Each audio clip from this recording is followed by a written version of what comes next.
MRT naman, nahuli kam ang tatlong lalaking nagnakaw ng kable.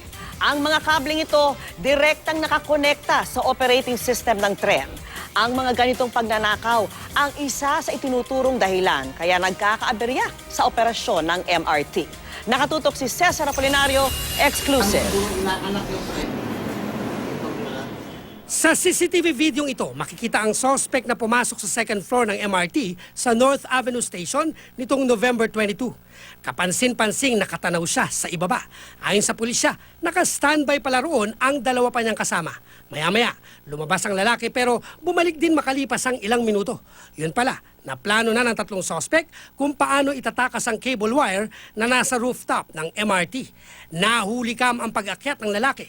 Makalipas ang isang minuto, bumaba ang suspect, bit-bit ang nakarolyong cable wire sa kanyang balikat. After na nalagari niya, naputol niya na, nirolyo niya ngayon, tsaka niya nilaglag. Yung dalawa naman nakasama niya, doon nag-aabang ng kalakal na yon.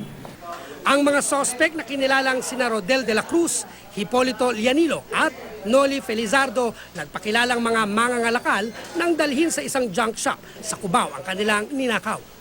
Pero naunsami ang bentahan matapos maaktwa ng tanod ang mga suspect na binebenta ang cable wire sa may-ari ng junk shop. Kahina-hinala raw kasi ang kilos ng mga suspect. Nang komprontahin, umamin daw ang tatlo kaya agad iturn over ng tanod sa pulisya. Na-recover sa kanila ang nasa 30 metro ng MRT cable wire na nagkakalaga ng 10,000 piso.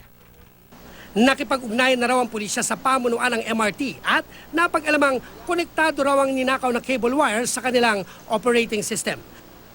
Ang mga ganitong pagnanakaw raw ang ilan sa dahilan kaya raw nagkakaaberya ang MRT. Sabi nga niya, may ground eh. Kable na yung kinuha nila, importante yan doon sa lugar na yon. Naramdaman ko lang ang ground. Ibig sabihin may kuryente? Opo. Pero hindi naman yung kalakasan na live wire, hindi na. Hindi lang daw ang grupo ng mga nahuling suspect ang madalas magnakaw ng cable wire sa MRT. Katunayan, bago pa nakakuha ang mga suspect, may 3 tirador na rin daw ng cable wire ang sumalakay sa MRT pero hindi sila nadakip. May nasalubong din sila, nakapwa nila scavenger. Nakita nila yung kalakal na dala-dala, nakausap nila, o saan kayo nakakuha niyan?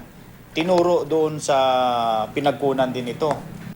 Mismong pamunuan ng MRT ang nagsampa ng reklamong theft laban sa mga naarestong suspect.